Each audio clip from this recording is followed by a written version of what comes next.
Paano nga ba mag-display ng dalawang time sign or clock sa atin cellphone screen? Katulad nito, kung makikita nyo yung isa Manila at yung isa naman is Abu Dhabi, ibig sabihin ay pwede mong lagyan ng cellphone mo ng dalawang orasan. Perfect ito sa ating mga OFW, para hindi na tayo mahirap magtingin ng time. Kung gusto mong malaman, sundan mo lang ang video na ito.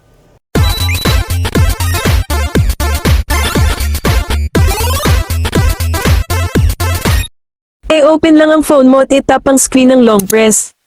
Dito may makikita ka na 4 na option, piliin mo itong widgets at pindutin mo ito. Then swipe left at hanapin ang clock, pindutin ito.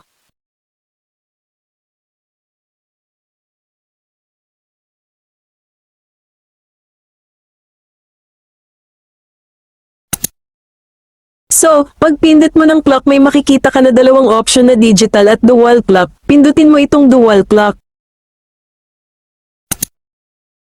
Dito sa first city i-type mo lang sa search bar kung ano bansa ka, halimbawa i-type mo Manila, Philippines.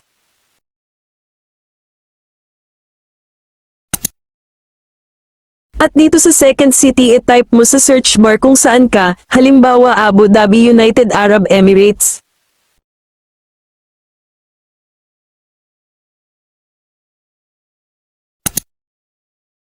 After mo mag-set up yung dalawang country na gusto mong ilagay, so ayan na pwede mo na siyang i-add sa screen ng cellphone mo.